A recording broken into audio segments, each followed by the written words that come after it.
Welcome back, everybody. This is Eric and Chad here with Iraq Veteran 8888.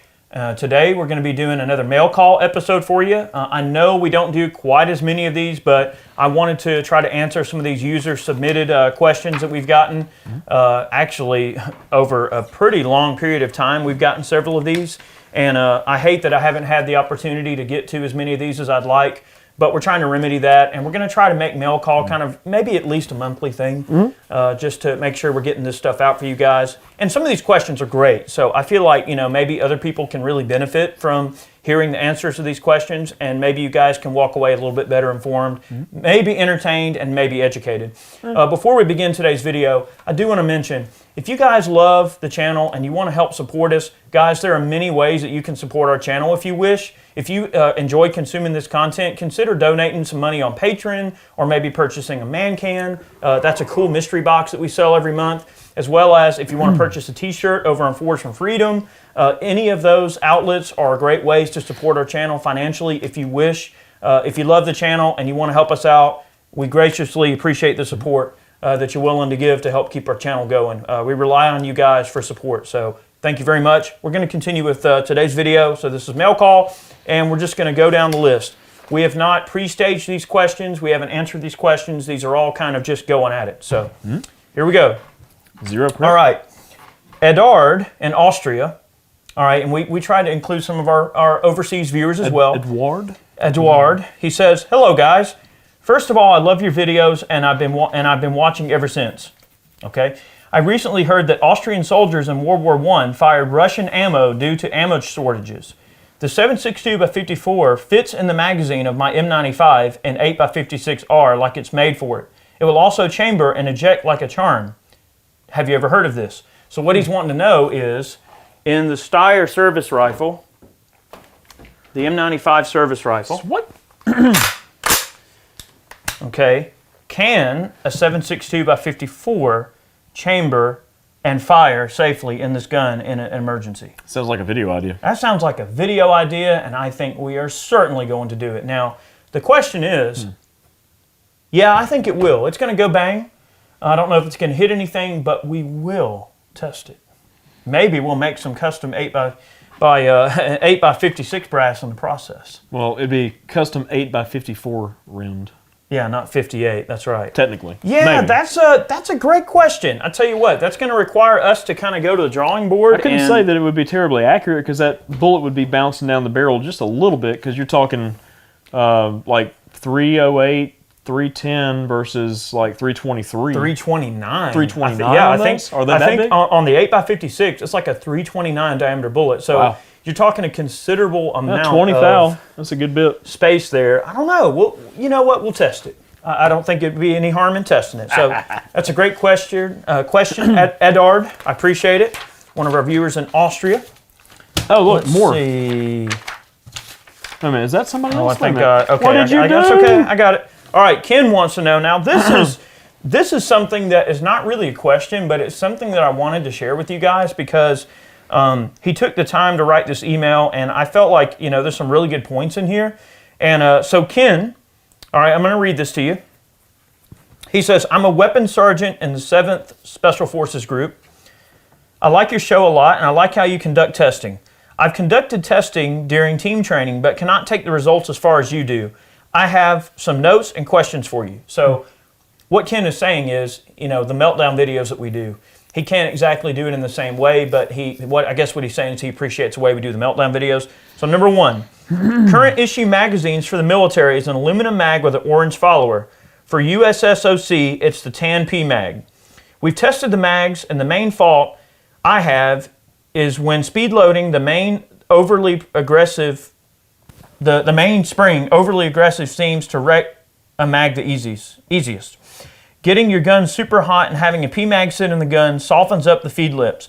The age and cycle of your magazines is a huge deal, and I like your drop test. I've seen a lot of mags that break on the bottom plate and drop all of the rounds out. So what he's saying is he's backing up what our magazine testing showed, which is cool. I thought we would share these results because, guys, 7th Special Forces Group, he obviously knows what he's doing. So, I'm trying to kind of help pass along some information from a fellow viewer that obviously wants you guys to know this stuff. All right, 2. I've done oil testing for shooting suppressed and unsuppressed. Definitely need 2 different kinds of oil for your gun to run good in combat conditions. Testing was conducted over 8-hour days for 6 weeks, doing SFA, UC, and CQB runs, close quarters combat runs.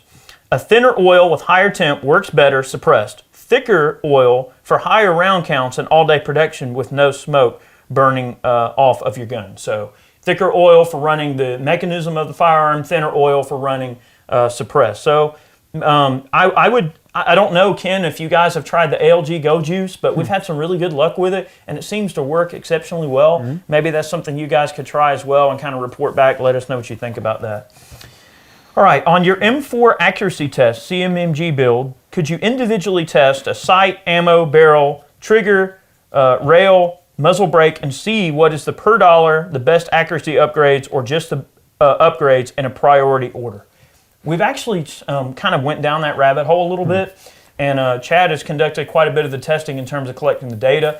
What did you find out were the most, I guess, like in order of importance, what would be the best upgrades? Probably trigger and rail? Probably a trigger and free floating barrel is number one, I mean, personally. But really, I mean, a good trigger upgrade does a pretty good number. But, I mean, ultimately, it's not the easiest thing because it requires quite a bit of, work on the gun. But, buying a new barrel, a really high quality, like a heavier profile barrel, but then you got all that added weight, a new match barrel will always provide the best accuracy improvement over anything. Good barrel, a good rail, free floated, a good trigger, and the limitations of your optics obviously are going to come into play, but as long as you can see well. Probably the biggest improvement was from the trigger upgrade. I mean, there was, with match ammunition, I mean, trigger or group size was cut in half just by the addition of a quality better than military spec trigger, like a 2-stage Geisley, like what we used. So that's a considerable difference. Okay, so number 4, I love your torture videos. I've said for years that heat destroys your gun, not the round count. I have M4s that have had over 20,000 rounds and still pass a TI. And I have M4s that have shot 5 barrels out, multiple bolt carrier groups, and the receivers still run just fine. Glocks, I have shot 2 Glocks out total. One was at a round count of over 60,000 rounds and failed every part of TI and still shot fine. The other is a 30,000 round count gun and has worn springs and the barrel has lost all its rifling. So what he's saying is he's backing up what we're finding out in our videos when we do a meltdown and we determine that the heat, rapid heat in a short amount of time and all that friction buildup causes all that heat. It really causes those guns to wear out quickly and to really destroy themselves. So it's getting your guns hot that kills them, not the actual round count. So that's a really interesting data point that he was willing to share with us. Number 5, could you endurance test the new Glock slides with the red dots and test reliability? Mainly the agency, Atom slide, Jaeger works, Zev, and see which mount works best and if the windows versus no windows affects reliability. Thank you for your videos, Ken. That's something that we could certainly look at testing the reliability. That's kind of an involved project, but we'd be happy to maybe do some meltdowns with some of these types. Like maybe we could do a meltdown with a slide rider, sight of some type, and some of the cuts in the barrel to see if maybe it has some effect on long-term longevity or reliability, and maybe some dirt testing. Biggest thing with me with those the slides that are cut pretty well and they're open in the front to reduce weight on the slide and all that kind of stuff. It's just foreign debris getting in there and jamming up the works and all that. I mean, it's not really exactly a closed system on a handgun, but you're opening the system more than really it needs to be. Yeah, I mean, and you know that just as much as anybody. I mean, being in Special Forces, you've probably exposed guns to a lot of different things, but we'll certainly, I think we can definitely try that. We've got a few things we can play around with. I'll be able to get a hold of like a That's Zev a great question, Ken. Not really a question, but a good contribution to the overall setting of what we've got going on here with our viewership. So thanks, Ken, for providing those details. That gives us some valuable data to go on. So thanks for sharing that data. And thanks for taking the time to write that email. I know that's kind of long and drawn out, but I felt that was an important data point to share. Okay, Michael wants to know, gents, I love your YouTube channel. After seeing your video on the M&P 22 Compact, I really want to get mine set up like Chad's. What exactly did you have to do to fit the XC1? Any help would be much appreciated. Sincerely, Michael. Basically what I had to do was, you've got a small pick rail on the front of the frame, the dust cover of the pistol. To fit the XC1 on there, I actually had to trim a little bit of the rail. So basically, I just took a Dremel with a cutoff wheel, and I cut off literally like maybe a 1/16 of an inch off the backside of the rail. I believe it was the backside, and basically just opened that one space up a little bit so the XC1 would install all the way properly. It's a handy little setup, but I did have to modify the pistol, so it technically is out of warranty at this point since it is modified. But it's awesome. They're awesome little guns and wonderful little suppressor hose. Yeah, but yeah, just a little trimming on the appreciate that question there. Okay, Tyler wants to know, hey guys, I'm thinking of getting a new rifle and I've narrowed it down between the K31 and the M39. Ooh. I need help deciding which one to go for as I'm only getting one of the two for now. You can't have just one. You got to have both. Oh man. I will end up getting the other one down the line, but which one should I get first? I already have a 9130 and an M44, but the M39 is superior in quality and accuracy over the other Mosins, so I've heard, and you're correct, they are. I also like the K31 because it's different than any rifle I have, it being a straight pull bolt action and all, but the ammo is harder to come by and more expensive than Mosin. I plan on getting into reloading soon anyway, so if I get a K31, I'll definitely end up reloading for it. Since I already have two Mosins, should I go for the K31 or is the M39 the better choice? If I get the K31, any advice on reloading for it? Thanks for your time. Actually, 7.5 by 55 is easier to get than 7.62 by 54 right now. There are several outlets online that have that type of stuff in stock. The military surplus GP11 service ammunition is available, and it's still imported. A lot of the Russian stuff has dried up a little bit, so 54R is actually a little harder to get than you might think. M39s are a little more common right now than K31s. If you can find a K31 for a respectable amount of money, I would consider picking up the K31 first. That's my suggestion. They've been going up steadily in value quite a bit. The M39s have kind of been staying somewhat stagnant for a little bit. Yeah, but those K31s, man, they're jumping up. I would get one before they get too stupid in price. Look, a guy sent me a photo the other day of a K31 on Gunbroker. There was just a bare bones walnut stock gun that was going for like $900. I'm like, I cannot believe that. If you can afford it, man, and you can find one for a reasonable price, Tyler, I would probably seriously consider picking up a K31. Yeah. M39s are going to be available for a pretty good minute, although most of the big box importers are out of them right now.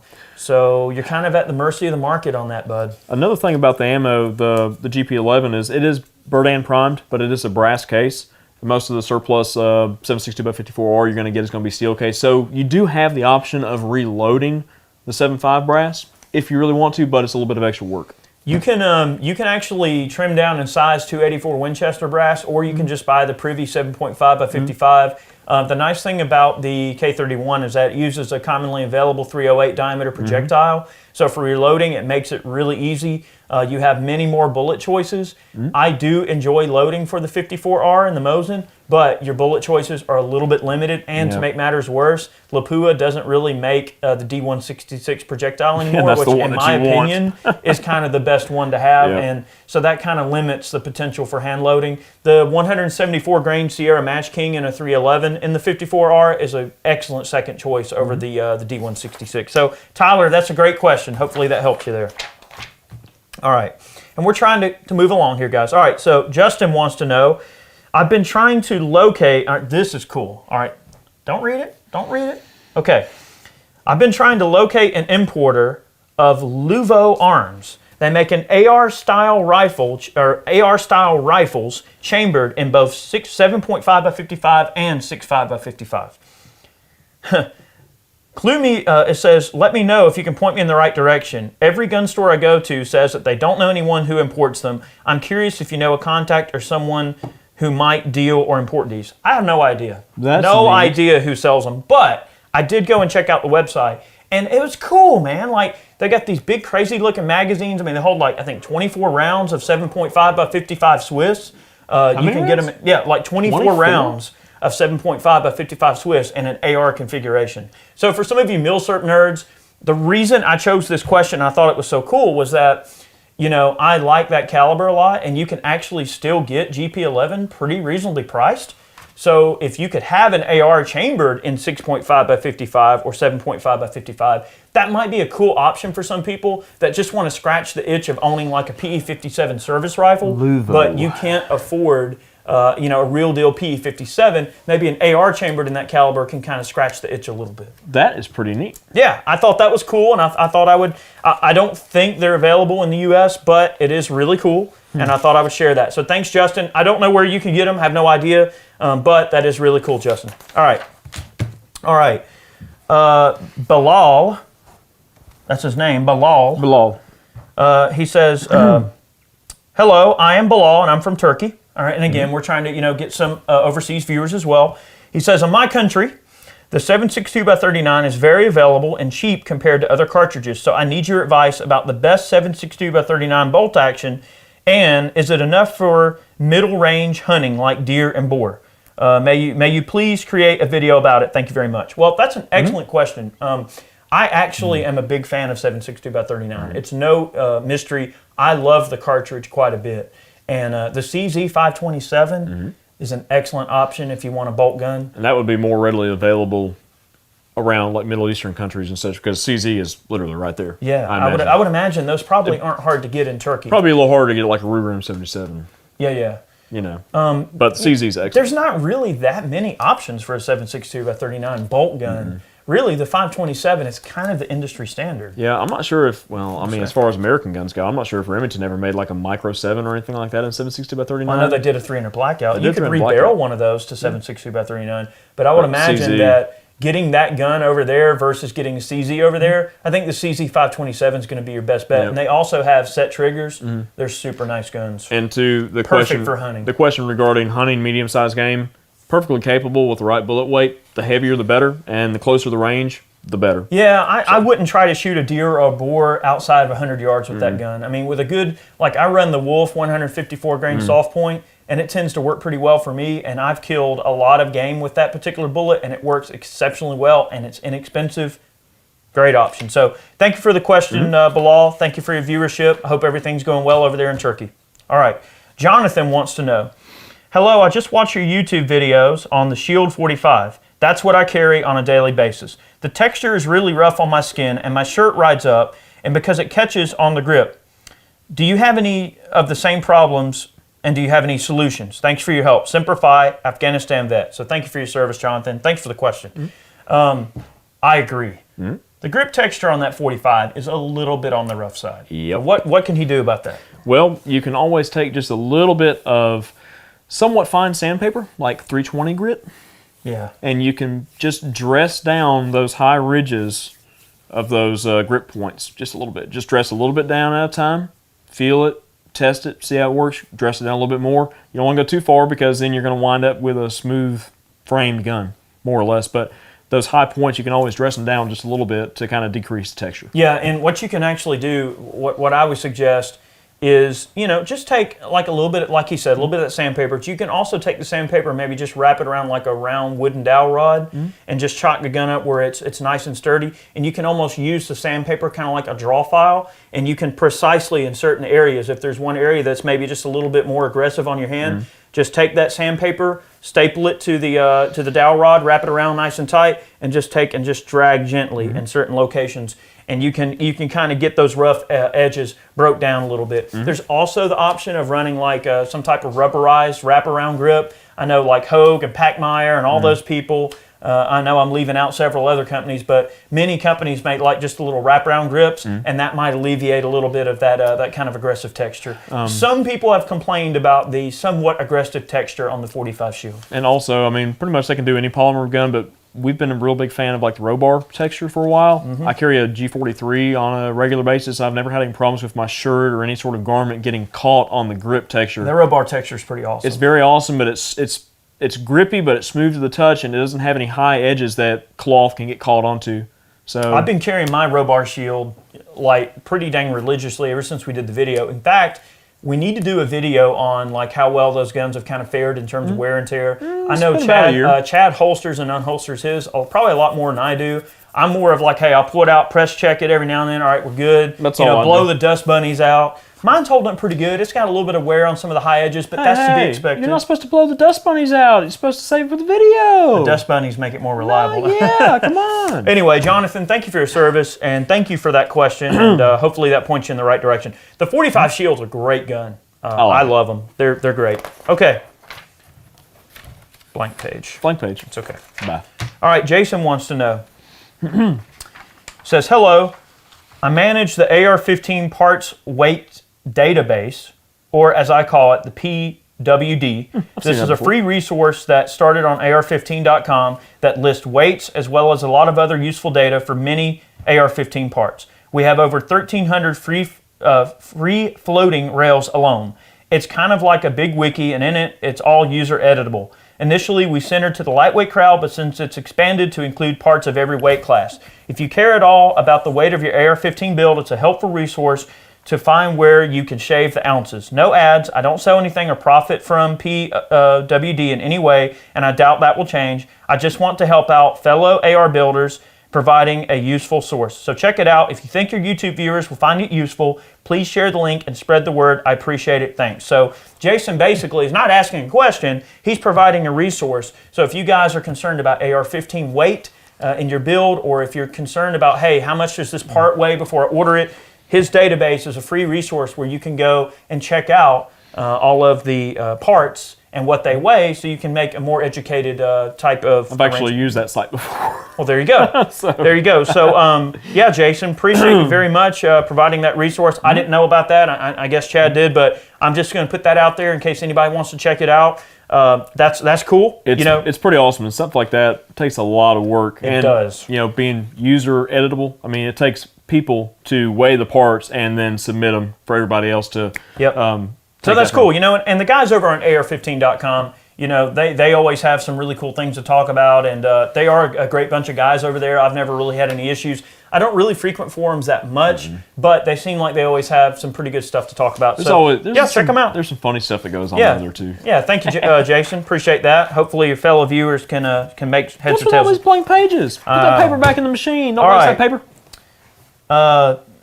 Jacques wants to know, hey guys, first off, been a huge fan of yours for well over 6 years now. Keep up the good work. Thank you very much. Now I'm looking into buying a bolt-action rimfire rifle to take out to the range every now and then, and for some occasional casual target shooting, and I would like some recommendations if it's not too much trouble. Hi from Australia, by the way. So, all right, Jacques. Yeah, there's a lot of options out there. I don't know about what's available over...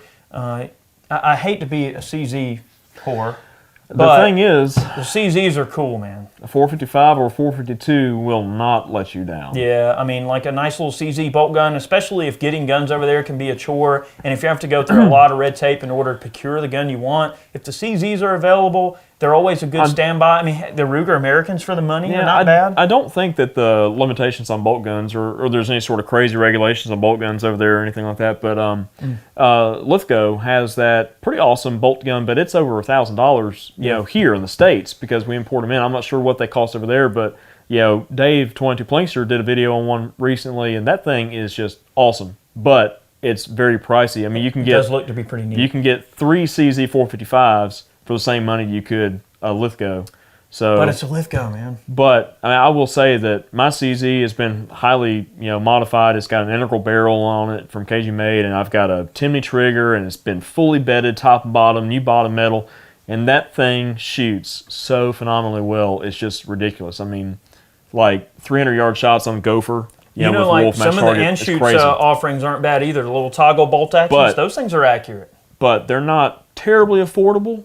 They're really high quality, but they're also over $1,000. Sometimes, a lot of times, even the sporting models can be anywhere between like $1,500 and $1,600 on the low end. Even like just an old school, Marla Model 25 or something is not a bad option. If you don't want to spend a ton of money, there's a bunch of great 22s out there that you don't have to break the bank and they still shoot. But maybe not in Australia. Like a Marlin 39A or something. If you can find one there, those are great little lever action 22s. Doesn't necessarily have to be a bolt gun. I wonder like how much of that sort of that sort of like vintage firearms or those vintage firearms are actually over in Australia that were I would say his best bet is going to be probably the CZ or the Lithgow, or maybe I'm sure you can get Ruger Americans over there and things like that. It's probably not a terrible option. Interesting. Yeah, well, thanks for the question, Jacques, and hopefully that points you in the right direction. And again, one of our overseas, always, we're trying to answer some of the overseas questions. From down under. From down under. All right. Kenneth wants to know, Eric, I have a Mosin Nagant M44 headspace is good. Yeah. I have a Mosin Nagant M44. Comma. The headspace is good, but when I put the bullet in the end of the barrel, you can't see any of the lead. Is this normal? Thank you, and I love the videos.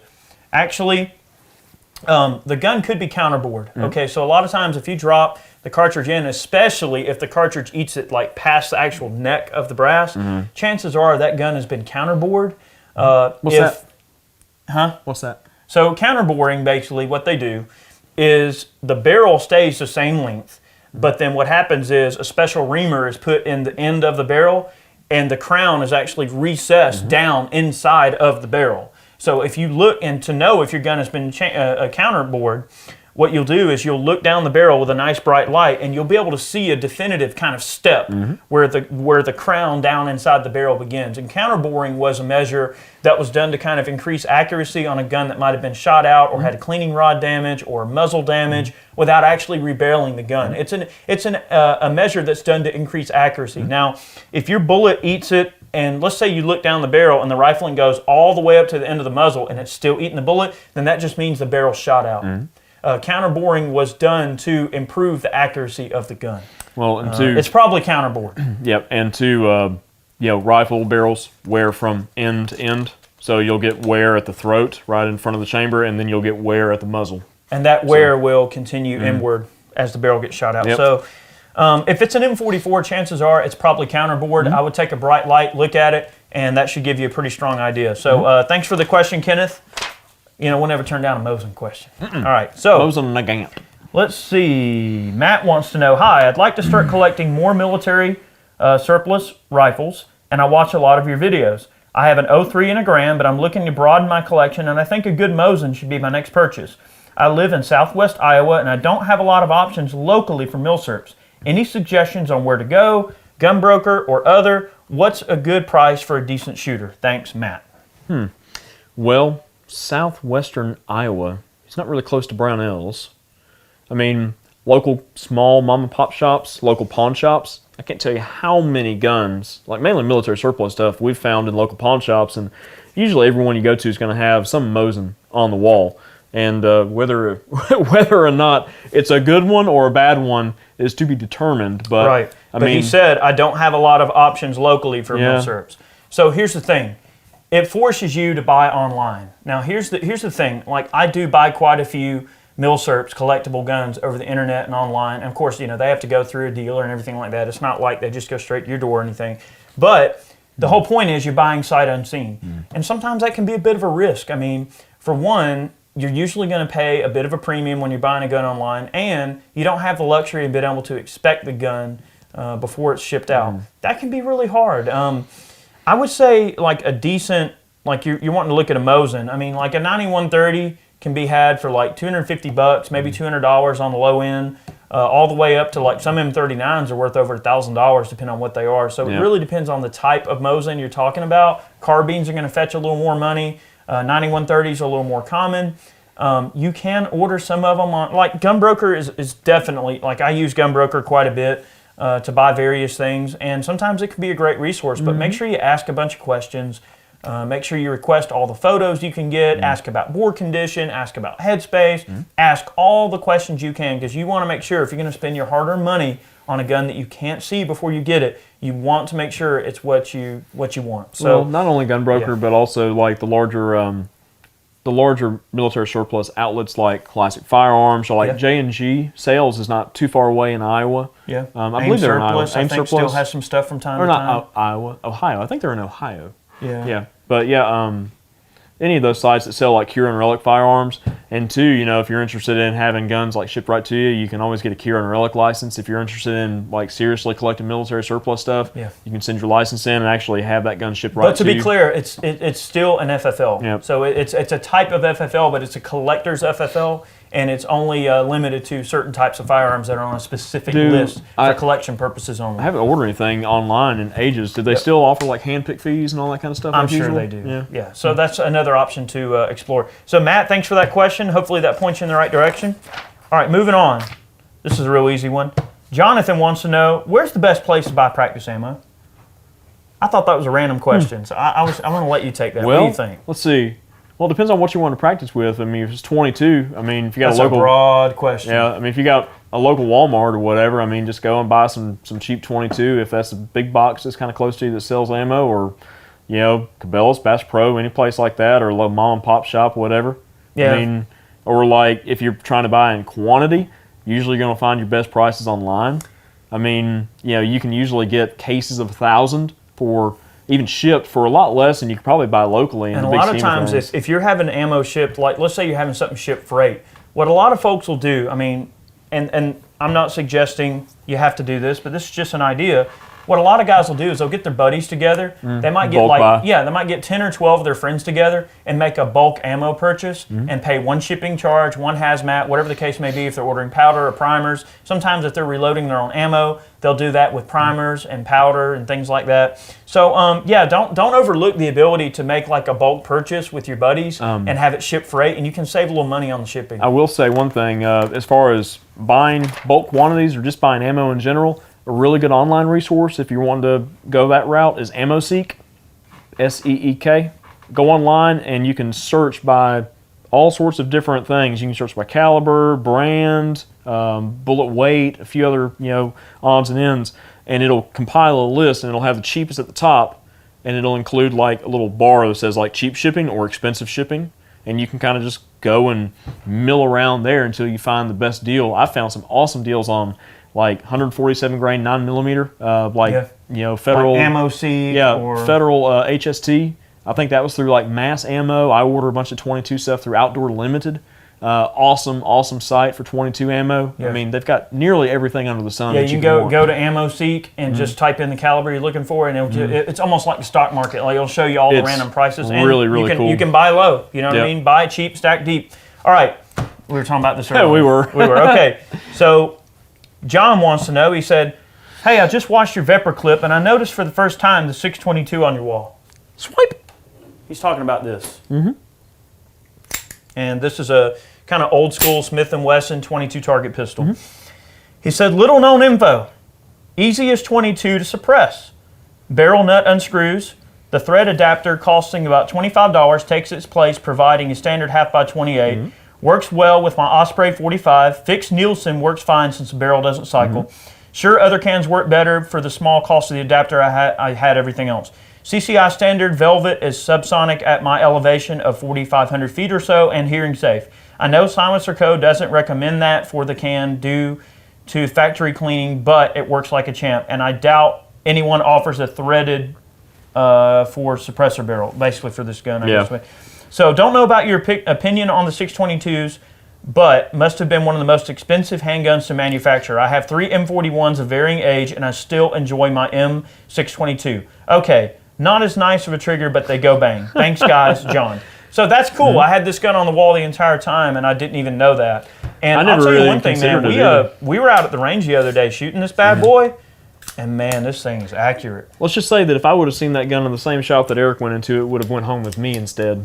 Yep. Because I love 22s, but I bought it because I wanted an accurate gun, but I didn't know they were good suppressor hosts. Well, number one, so being that you're good. Being that the little bushing on the end can just pop right off of there, get the bushing adapter, and then you've got a threaded barrel. This is a fixed barrel, so it doesn't require any sort of Nielsen device. It's light, too, man. And it's light, and the barrel is low, so it's a low bore axis, and then you've got sights that are standard height, but your suppressor will clear. And this is so low that you can use, like, he used an Osprey 9 or 45? 45. So use the Osprey 45. It is a large can, and it's still like kind of that rectangular style, so it'll usually clear pistol sights. But I'm gonna put the smallest 22 can on. even putting a full size, a full size pistol can on here, the sights are still high enough to clear and be able to shoot it without that. I'm very curious to see how good this thing shoots. I bet it would shoot better with a good can on it. I'm gonna have to locate some more magazines. That sucker is accurate, and I didn't pay a ton of money for it either. I love this gun. It's so neat. Oh God, it shoots so good. But I wonder if it's the same. I wonder if it's the same bushing size as like a regular old M&P 22 compact. We have to pull it off there and find out. We will do a range video with this pistol, and we will suppress it, John. So thank you very much. That's a cool, interesting tidbit of information. Thank you, John. We always like to share information that people give that we think is very interesting. So that's cool, John. Thank you. And people are observant. Well, and That's we don't. the other thing. We can't think of You know, everything either. that gun's just back there, and he was observant. So I thought that deserved a shout out. Okay. Deserved it. All right, Victor wants to know. He said, I would like your point of view of the CZ Scorpion carbine. Keep up the good work, and God bless. Okay. Now, is he talking about the full-size gun or the full-size rifle? I'm assuming, like 16-inch barrel, I'm assuming he's talking about the carbine, the actual, rifle version. You guys know we're big fans of the CZ Scorpion. I mean, it's a great gun. I personally am more of a fan of the pistol, just because it makes a much easier SBR if you wish, or if you want to brace it, or, and running a can on it keeps it nice and short and compact. I haven't really dealt with the rifle that much. I can't see where it wouldn't be a great thing to have. What I'd like to see is the rifle, and then you SBR it and swap the barrel out for something short, and you got that long rail system, and then run the can up under the rail. They do have some pistols that have that long rail on there, and they've got basically a shorter barrel, like the standard length barrel, but they have a kind of a flash can on there. So it's threaded half by 28 now. Don't tell me that. And you can pull the flash can. Oh, they had one at Moss the other day when I dropped off some guns from Michelle. Was it cool? It was neat. They had the flash can on there. We pulled it off and put a little Gemtech can or something on there. And I'm like, this thing is cool. It had a folding brace on it. And like, that is neat. Yeah, I think I'm going to have to go have a look at that. Well, you get all that extra rail space up there. And you can get the can up under it, and you get a little bit more space for lights and things like that. And yeah, I like that. It's neat. Thank you for the question, Victor. Okay, so this is the last one. Don't read it. Don't read it. All right, so Lyndall wants to know. This is a good one. That's why I saved it for last. Okay. Lyndall wants to know. Last question. I have a question. I'm not looking. Why do so many people get so excited about Glock handguns? Don't get me wrong. I think they're a good gun and very reliable. My problem with them is that they are about $200 overpriced for a plastic gun. There are others on the market just as reliable as the Glock for way less money. I just do not get Americans' love affair with the Glock. Am I missing something? I'm 53 years old, an experienced shooter, been shooting with my dad since I was a little kid, and I'm an Army vet. I just don't get it. What am I missing about the Glock that is supposed to make it so great? Thanks for your reply, Lyndall. But it's a Glock! I think the Glock has kind of became ambiguous with reliability and ruggedness and its ability to be customized quite well. I mean, tons of aftermarket accessories, magazines that work. I mean, you have the 30-round, stick mags for the Glock 18 that work really well. All the other capacities of magazines, I mean, all the way up to drum magazines even, work all great without a hitch, no issue. I mean, they work, they're reliable, they're reasonably accurate, they're lightweight. There are a lot of things to like about them. And I think that the love that people have for Glocks also stems from the fact that it was kind of one of the first types of guns like it is. I mean, it changed that whole outlook on polymer guns, because I mean before that, I mean you had aluminum framed, alloy framed guns that were lightweight, but polymer, like this space age crazy material that you can go through a metal detector in the airport with, the invisible gun. I think a lot of people tend to think, oh well, any gun that's like a Glock that's not a Glock is just trying to be a copy of a Glock. And I think in people's minds that kind of gets ingrained, and that's just what people think. Now, I like M&Ps a lot. I mean, I'm not like when I do a video and I say this Glock is cool, I like it. I'm not saying it's the only gun I like. I mean, Glocks are great, but I like M&Ps. I like all different kind of polymer frame guns. It doesn't have to be just. I like CZs. So my thing with the Glock is, it's the handgun that I own the most of, save for CZs, the most variants of. Now, Glock kind of, they kind of took the bull by the horns early on, and they were the first polymer wonder pistol really that was used by law enforcement, military, the whole 9 yards. And it's got a very long and proven track record, like Eric said, the high capacity magazines.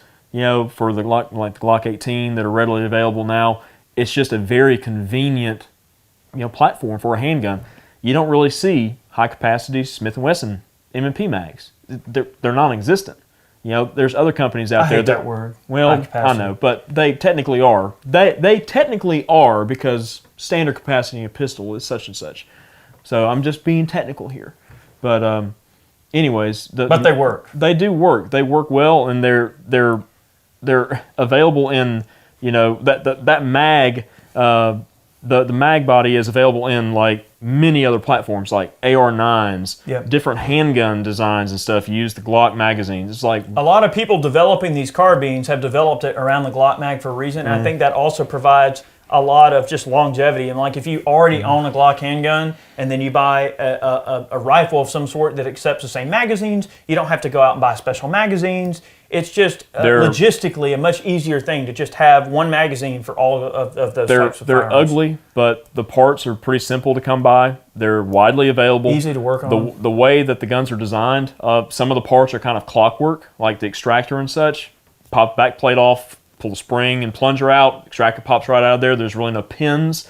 You know, there's not a whole lot of pins and things like that to lose. I mean, the thing has what, less than 40 parts. I don't remember. They're really easy to work on, and I think also that's why they've been such a popular option with law enforcement, because an armorer can take, you know, a 2-day class and know everything he needs to know about keeping a Glock running. They're not rocket science. They're the easiest guns ever to keep running and working, and I think that they just have that kind of proven track record. They've just been doing it the longest. That's why people like them. So, anyway, guys, that's been all of the questions for today. We hope you enjoyed today's episode of Mail Call. We graciously appreciate all the support that we get from you guys. Those of you that support us on Patreon, through Man Cans, buying T-shirts over on Forge from Freedom, all of those things, you know, graciously, we appreciate the support, and it allows us to keep this content going. Thank you very much for watching today's video. It means a lot to us. Hopefully you learned something. Hopefully you're entertained a bit. I know I learned something. And I love it when our viewers get involved in what we do and pass along some of their knowledge. And I wanted this video, this particular mail call, I wanted to be more about the knowledge that some of these folks have tried to pass along. And that's why I tried to sort of... Oh, we need all the knowledge that we can get. Well, because you know, look, it's always a selfless thing when you share knowledge with the world. When you learn something and you pass along the good things you learn that can help other people, you're passing along knowledge. You're passing along the ability of that person to increase their survivability in some way, shape, or form. So, guys, thank you very much for watching today's video. We hope you enjoyed it. And keep those questions coming. We don't get to these as often as we'd like to, but we will have more mail calls coming, maybe one a month. So maybe your question will show up and you'll get a shout out. Thank you to everybody that submitted a question, and thank you to everybody that watched the video. You guys have a good one. See you next time. See you guys.